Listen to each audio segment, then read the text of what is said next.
오늘 드렸던 찬송처럼 평화 하나님의 선물입니다. 특별히 불안하고 예민한 시대를 살아가는 오늘 이 시대에 여러분 늘 평안하시기를 주의 이름으로 축복합니다. 자, 오늘 말씀 하나님의 속성 이어집니다. 20절에 보시면 하나님은 우리에게 구원의 하나님이시라 그랬습니다.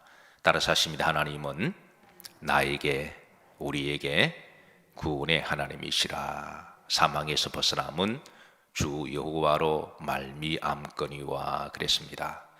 하나님은 구원의 하나님이십니다.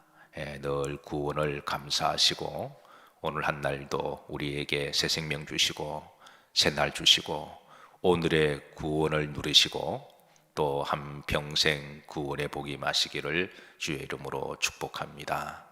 자, 그리고 이제 후반절에 이어서 사망에서 벗어남은 주 여호와로 말미암거리와 그랬습니다.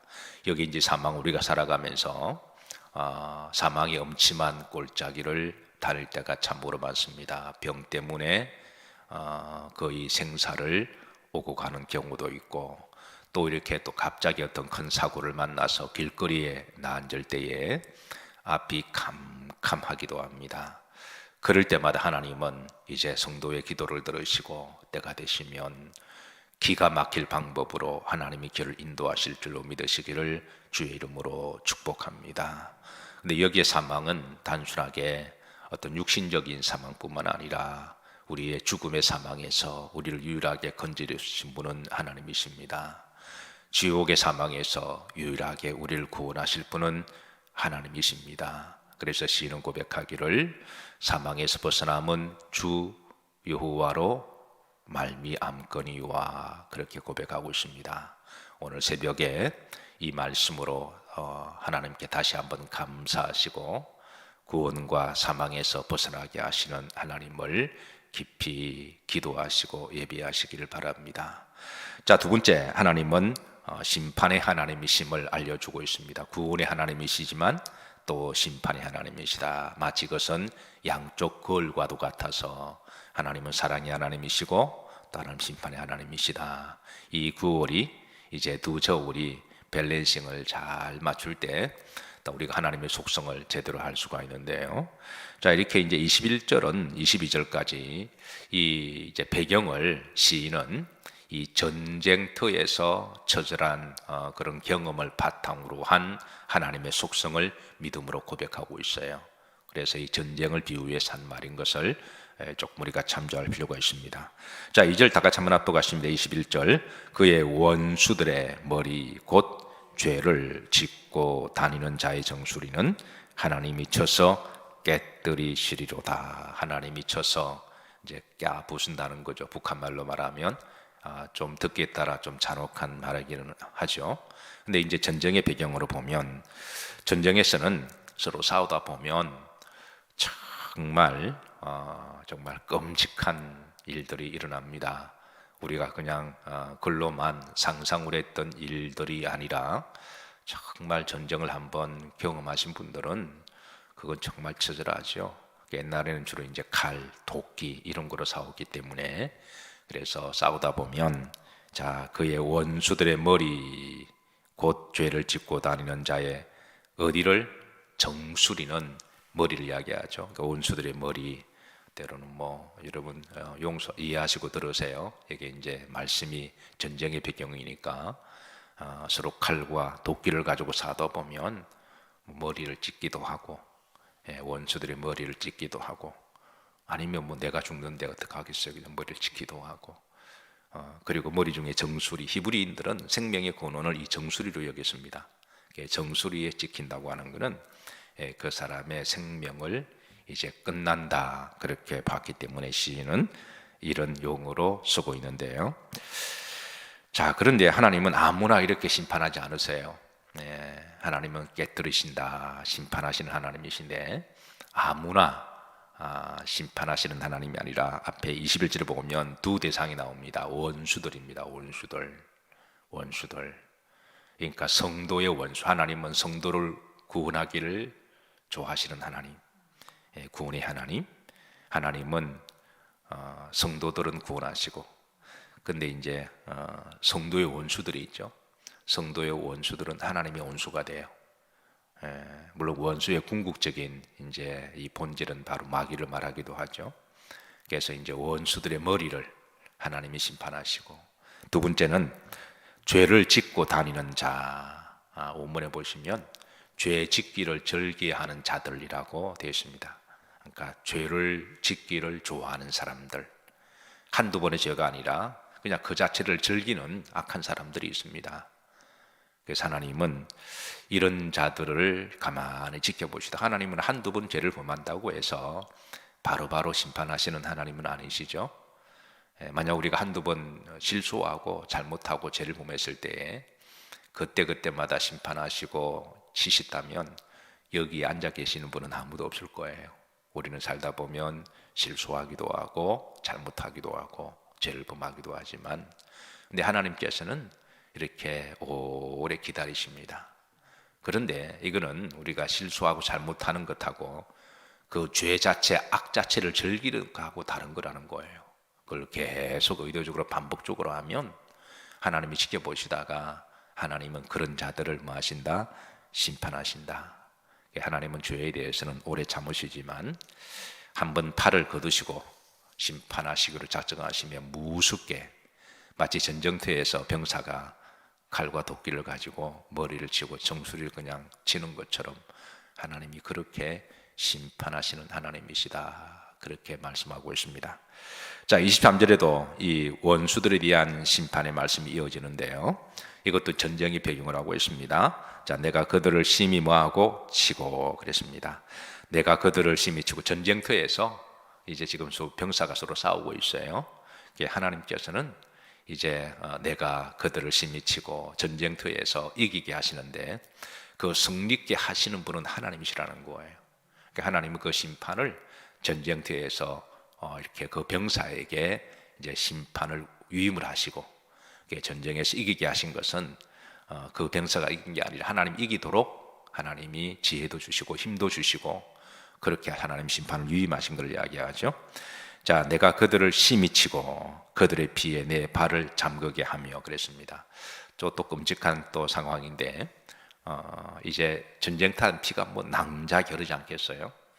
뭐 원수들, 악들, 적군들이 막 죽어나가고 피가 하면은 이 발을 내디딜 때마다 그냥 피가 고여서 이 발목을 잠그게 하는 지금 그런 내용입니다. 이는 완전한 승리를 이야기하죠.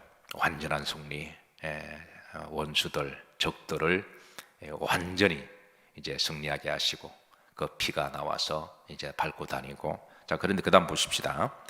자, 내 집에 개혀로 내 원수들에게 제 분깃을 얻게 하리라 하시도록 그랬습니다. 집에 개가, 전쟁에 승리하고 적들은 죽고 전쟁가 끝났습니다. 그러면 이제 그 다음에 개들의 잔치가 일어납니다. 동네 개들이 다 모여서 그 시체들을 이렇게 물어뜯고 썩은 고기를 이렇게 먹는 것은, 그것은 하나님의 완전한 승리를, 그리고 원수들과 죄인들에 대해서 하나님의 완전한 심판을, 그렇게 하나님의 그 심판을 지금 전쟁의 비유로 말씀하고 있습니다. 자, 세 번째, 그러나 22절에 하나님은 하나님의 속성을 회복시키시는 하나님이시다. 22절을 보면 두 가지 동사가 강조됩니다. 22절에 중반절에 뭐하게 하며 돌아오게 하며, 후렴절에 뭐하게 하는도다 나오게 하는도다. 하나님은 구원의 하나님, 심판의 하나님. 그러나 심판 자체가 목적은 아니세요. 그 심판을 통해서 귀 있는 자 듣고 또 깨닫는 자 깨달아서 하나님께 돌아오면 하나님은 언제든지 받아주시고 하나님은 용서하시는 하나님이세요. 자, 보시면 그들을 어디에서 돌아오게 하며 바산에서, 바산은 이스라엘의 동북쪽에 있는 그 골란 공원을 이야기합니다. 바산에서 돌아오게 하고, 그 다음에 흐름절에 보시면 바다 깊은 곳에서 도로 나오게 하시고 그랬습니다. 바다 깊은 곳은 바로 이제 이스라엘의 지형적으로 보면 지중해를 이야기하죠. 근데 도로 그러니까 이게 한두 번 아니라는 거예요. 역사적으로 보면 그전에는 바다 깊은 곳은 홍해 바다를 이야기하죠. 그러니까 이스라엘의 불신앙과 제약으로 하나님을 떠났을 때에, 그래서 하나님은 그들을 때로는 이방인들의 포로로 잡혀가도록 허용을 하시지만, 그들이 이방인의 포로에서 남 밑에 살아보니까 이게 죽을 맛이잖아요. 그래서 정말 고생을 하다가 깨닫고 회개하고 돌아오면, 바산은 실제로 이스라엘 백성들 포로에서 돌아올 때에 저 바벨론 포로, 페르시아 포로 돌아올 때는 바산 쪽으로 많이 돌아와요. 그 돌아오는 루트가 이스라엘 북동쪽 쪽으로 그렇게 돌아오기도 하고요. 그리고 또 돌아올 때 애굽에서 돌아올 때 육로도 있지만 남쪽에서 네게브 사막을 통하여, 그런데 지중해 배를 타고 돌아오기도 하거든요. 그래서 이스라엘 백성들이 포로 생활에 노예로 끌려가다가 저들이 회개하고 이제 그러면 하나님이 그들을 돌아오게 하시는데, 그들이 돌아왔던 육로의 바산을 통하여도 돌아오게 하시고, 그리고 깊은 바다 홍해나 아니면 지중해 바다를 통해서 돌아오게 하시는 하나님이시다. 여기에 중요한 것은 하나님은 회복해 하시는 하나님이시라는 거예요. 실제로 유대인들이 2000년 동안에 디아스포라로 살아가다가요, 1948년 5월 14일 날 이스라엘이 2000년 만에 독립을 하잖아요. 그때 저들이 독립이 되고 난 다음에 전 세계에 떠져 있는 유대인들이 이스라엘 나라로 다 돌아옵니다. 그때 돌아올 때에 성경의 예언대로 저들이 지중해 바다를 통하여 돌아와요. 지중해 바다 배를 타고 저들이 그 많은 유대인들이 배를 타고 들어올 때에 저들이 이스라엘 땅에 제일 먼저 발을 내딛고, 이제 그게 텔아비브죠.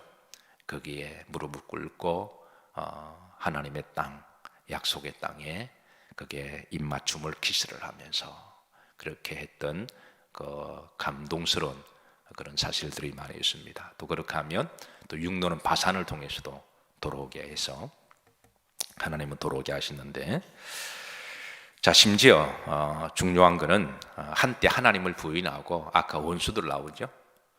적들. 하나님은 성도들이 한때 불신앙과 그리고 세속화가 되어서 세상 속에 막 당자처럼 살아가다가 깨닫고 회개하면 돌아오면 하나님이 웰컴하시는 하나님이시지만, 그러니까 하나님의 자녀들도 하나님이 받아주시고 회복시키시지만, 심지어 원수들조차도 아까 이제 20절에 나오는 21절에 전쟁터에서 악귀처럼 성도들과 원수가 되고 하나님과 대적하고 무신론과 뭐 진화론이나 이런 그렇게 마귀주다던 사람들도 나중에 깨닫고 돌아오면 하나님은 받아주세요. 하나님은 참 속도 넓으신 하나님이십니다. 그렇게 바락바락 하나님을 저주하고 대적했던 사람들도, 그 대표적으로 사울이 그렇잖아요. 그래서 우리가 주변에 보면 이런 악귀들처럼, 아까 원수들처럼 죄를 짓기를 좋아하는 이런 사람들처럼 그런 사람을 보더라도 우리가 개인적으로 보면 참 마음이 아프기도 하지만, 그런 하나님이 살려주실 때까지는 그 사람은 기회가 있는 것으로 우리가 하나님께 맡기고 또 그들을 위해서도 기도해야 될 줄로 믿습니다. 그들이 돌아오면 또 하나님이 받으시고 또 하나님 그들 가운데 또 놀라운 일들을 하시기도 하시기 때문에, 그 중요한 하나님의 속성은 이제 돌아오면 받아주시고 회개하면 용서하시고 그리고 구원시키시는 하나님이시라는 거죠. 자, 말씀을 정리합니다. 하나님의 속성은 첫 번째 구원의 하나님이시다. 그리고 심판의 하나님이시다.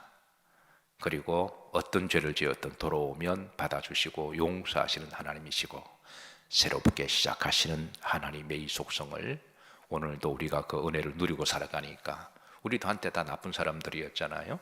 다 무당의 자식들이었고, 우리도 지금도 죄가 많고 허물도 많은데 우리를 늘 용서하시고 받아주시고 또 오늘의 구원을 주시고 내일의 구원도 주시고 영원히 사망에서 벗어나게 하시는 분은 하나님이심을 다시 한번 감사하시면서, 오늘도 하나님 주시는 평안의 선물로 또 주신 사명 잘 감당하시는, 또 오늘도 손과 발이 건강하시기를 주의 이름으로 축복합니다.